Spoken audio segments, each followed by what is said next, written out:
Hey YouTube, classmates, and people who are way too lazy for their own good.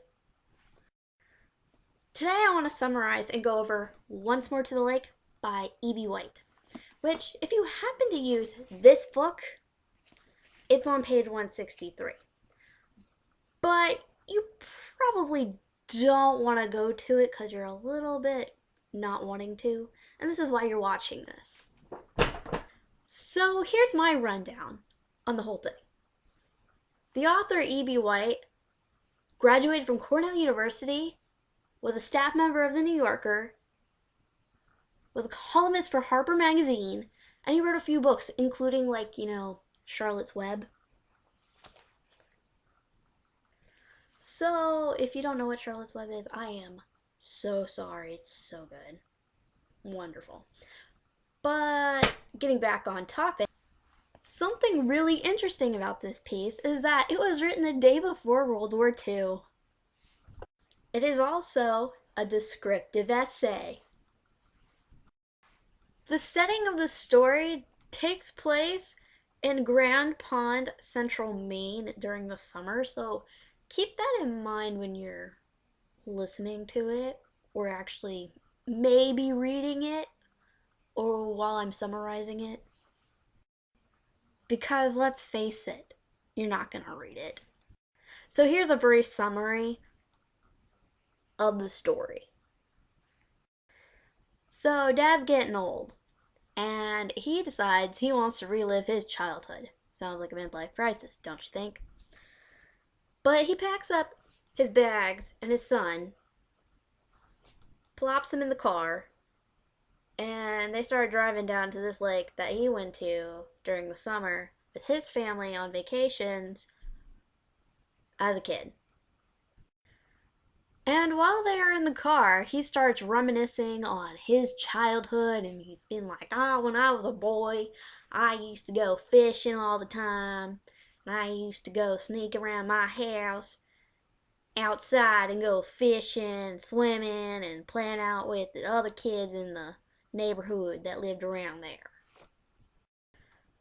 Now, let's remember that this takes in Maine, which is pretty north. Very north. And obviously they don't sound country. But that's my spin on old men.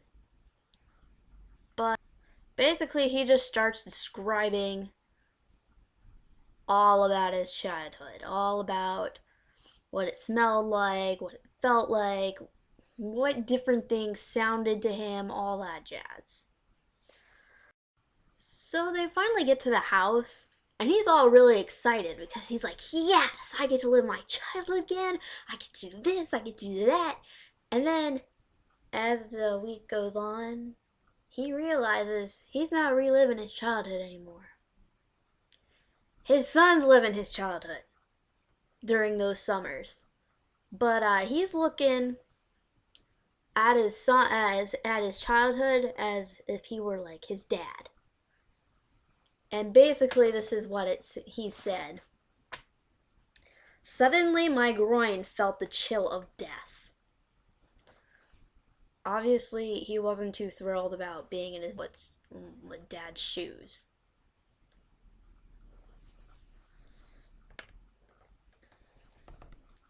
Because he will never really have his childhood back fully. Poor man. Poor man. My opinion on this story is that it was beautifully written, it was well descriptive, I felt and I tasted and I heard things when I read it. So everything that he described in that story, I felt it, I was in it. I felt that I was there, which was absolutely great. 5 stars across the board. But what else would you get from the guy who wrote Charlotte's Web? Honestly. So if you want to actually listen to the story, because I know I actually have problems, reading it fully and whatnot, and it's like, I'd rather listen to it than actually read it. Hopefully I'll have a link down below with everything on it. So if you just click a link, you could actually listen to it and actually know what I'm talking about. Or you could just watch this and just spit it out verbatim. And for those of you who use this book and need to answer your questions in the back, because I know what you're up to, I'm not answering your dumb questions. Do your own work. Hope you like this video.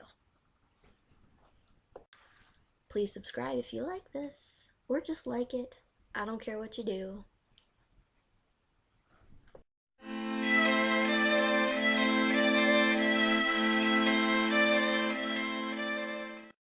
By the way, use my words, I'll get you. I'll find you and I'll cut you up.